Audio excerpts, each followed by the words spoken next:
Hello, football fanatics, and welcome to the Real Talk FC. Hope you're all doing well, keeping well. If you're new to the channel, please subscribe, like the video, share the video, and anyone wants to get involved, I say this on all the videos, you're more than welcome to join and we can talk about anything related to this beautiful game of football.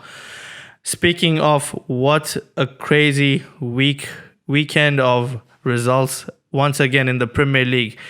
I mean, there's not a psychic out there who can predict what will happen in this crazy league that we all love and enjoy. And with me here again today, Triv, welcome. I hope you're doing well after not the greatest weekend for you. That's putting it mildly. Good afternoon, good morning, good evening, depending on where you are in the world watching this and on what time you're watching this. Welcome to the Real Talk FC. Good to be back. Good weekend of football. I enjoyed 80% of it and cried through the other 20%. But good week of football. Oh, that's not too bad. 80. I would have expected more. But we will talk about that. So we will start with the United game. Then obviously 100% we have to touch on that Liverpool result. Another crazy shock in the Premier League. And then we'll touch on the Arsenal game, the City game, the Chelsea game, and then quickly run through the rest of the results from the weekend. So Trip, take it, bro. What did you make of that? Look, I think Man United couldn't have asked for a better start against Tottenham Hotspur. I think the penalty and the way that Man United won the penalty is probably exactly how Ole Gunnar Solskjaer wanted his team to set up, how he wanted them to play. He managed to get Marshall in behind. Poor tackle from Sanchez, clumsy. Bruno Fernandes, 19th penalty in a row, dispatched. And Man United looked like, they could not have asked for a better start than what they got. And then it fell apart. The wheels came off, as they say, and it was pathetic. I think that the individual errors, Harry Maguire, son, for that second goal, why have you wrestled Luke Shaw to the ground? I think I saw about that. That was ridiculous. It's pathetic. That is poor for a 10 million rated defender. For an 80 million pound centre back, that's pathetic. And I think that it wasn't the only error in this match. I think it was the third goal or the fourth goal. Son's little flick through David De Gea's legs. I think that was the fourth goal. Luke Shaw is so far out of position that he's almost playing at right back. I've seen people question Ole Gunnar's tactics and his game plan, and I understand that. I respect that. Everyone is entitled to their own view. That being said, I don't think it's the job of a top level Premier League manager to say to your left back, please make sure that you stay at left back when the other team is attacking. That's basics. You're getting paid £200,000 a week. You should stay at left back if you are the left back. I think Man United, no one to blame but themselves. That being said, I have one little rant. VAR. What penalty, are you doing, right? The red card. Sorry, not penalty. Red card. What are you doing? It's either that Lamela and Marshall see red for that, or neither of them see red for that. I agree. I think that was absolutely pathetic. I don't understand why it is that the referee wasn't asked to walk over to the monitors and see the incident for himself. I thought that's what they were encouraging this season. And secondly, from Man United's point of view, Harry Maguire, again, for the second time in this mini rant, son, you're the football captain, you're the club captain. Please walk over to the ref, have a word with him, ask him what's going on. I was quite surprised no one protested that. Like, Lamela clearly did the same thing, but none of the United players seemed that aggrieved by the decision. I don't know. It was a bit strange. Like, I don't know. I would expected them to basically go over to the ref and, So I think maybe part of the reason for that is that Tony Marshall has reacted poorly, and I think maybe Man United players not Harry Maguire. I don't excuse him. I expect the captain to at least open a dialogue with the referee. That's your job on the pitch. I think the rest of the players probably saw Marshall react poorly and felt that he was right to be sent off, and he probably was. But if that was the case, then Lamela should have been off the pitch as well. But yeah, full credit to Tottenham. I think they set up fantastic. And lastly, Jose, respect. I think he was very humble in the way that he thrashed a team that treated him very badly towards the end. The board made him promises that they never kept, and as much as I don't like him, I think he was humble sitting on the bench. He didn't behave like his usual arrogant self, and he was humble at the end and in his comments. So yeah, I think Jose, my imaginary hat off to you. Yeah, that's a very, very rare thing to see Jose Mourinho being humble. But like I said, it's shock all around in the Premier League. For me, it was quite and more shock. Yeah, for me, it was quite fun to watch United get thrashed, but the team thrashing was Spurs, so it was kind of a double-edged sword. I don't know whether to enjoy that or not. But what I did enjoy, and what I think 99 or even 100% of the fans were shocked with the Liverpool result, losing 7-2 against Aston Villa.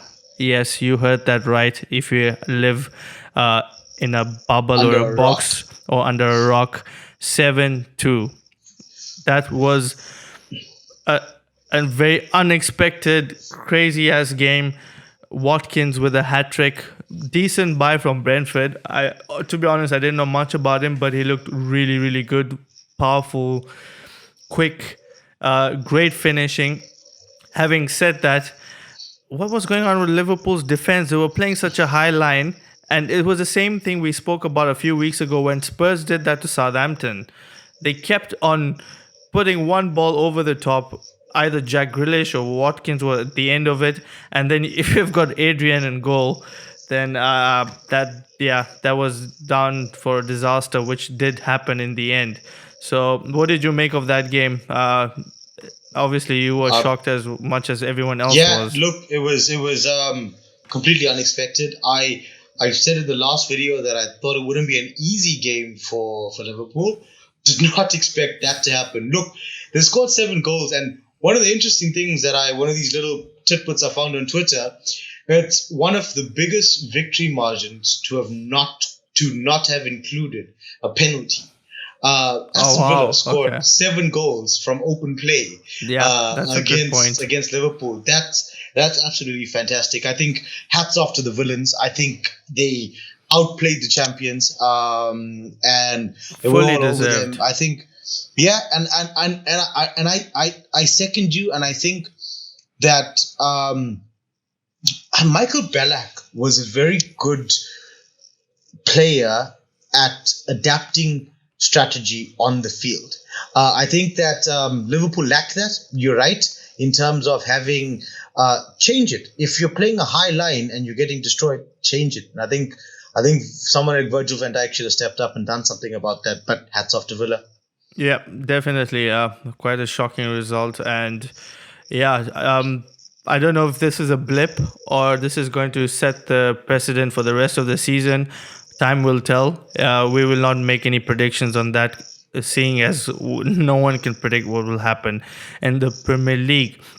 And moving on, which I thought was a really good game, City against Leeds United, 1-0. I predicted the draw, so at least I got that right, not the scoreline. But yeah, again, this was expected. End-to-end football, both teams very attacking.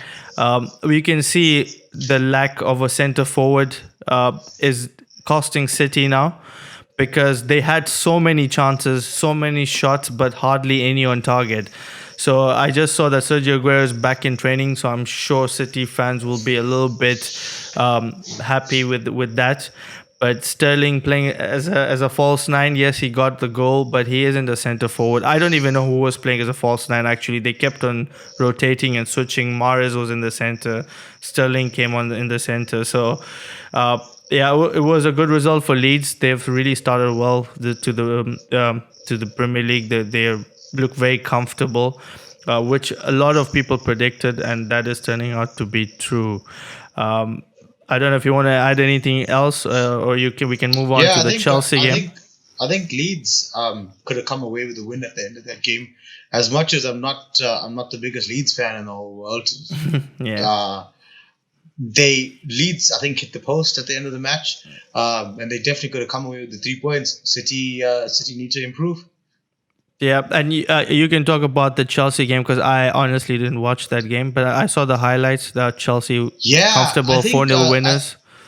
I think that's the interest in that, and I think the scoreline flattered Chelsea a little bit. It was 0-0 at halftime, right? It flattered first half Chelsea a lot. I think Chelsea were rather poor in the first half. Kicked it into a second gear in the second half, and Crystal Palace couldn't handle them. 2 penalties. Little incident with Tammy Abraham and Jorginho fighting over who took the second penalty. Don't really have a problem with that. I think Tammy Abraham's the centre forward, wants to get onto the score sheet, and I think it's good. It's good to have a centre forward that wants to score goals. And I think Chelsea were a strong team in the second half. I think they did really well. They cut out Palace's strengths. They didn't let Zaha and Ayew run beyond them, and I think that's important with Thiago Silva and the team. So good performance from Chelsea. Yeah. Well, another most would maybe call this a shock result, but the chosen one, David Moyes' side, West Ham, beating Leicester, who were at home 3-0. No party for Vardy this weekend.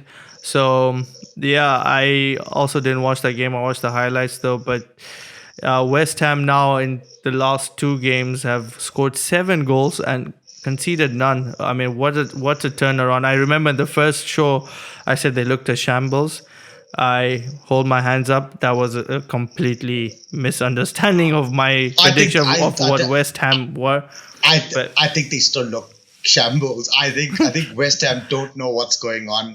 I think they were fantastic. They played. I think Michael Antonio was absolutely spectacular, but I don't think they have any consistency in them. So great win, but I don't think you were that far off the mark by calling them shambles. I think having David Moyes working from home while he's self-isolating as maybe their secret weapon. So maybe he should self-isolate for the rest of the season, and West Ham might finish champions. Yeah. We never know. Well, Leicester won the league a few seasons ago, so anything is possible. Speaking of anyone, any team can win the league. The team Everton. That's at the top right now, Everton. What an outstanding start they've had. 4 wins out of 4. Another great performance. Another goal by Dominic Calvert. I've been told I said the name wrong. Yeah, Dominic Calvert-Lewin. Is that right? Very good. Very good. Dominic Calvert-Lewin, correct. 9 goals, top scorer in Europe at the moment. He can't seem to stop scoring, and 2 goals for James Rodriguez, who's settled into the league very well. And to be honest, I didn't think he would this quickly. I don't think enough praise has been given to Carlo Ancelotti. When we talk about all the managers, his name doesn't pop up very often whenever you go on social media or any other football platform. But we need to start talking about him. He is a world-class manager, and he is bringing the best out of all the players.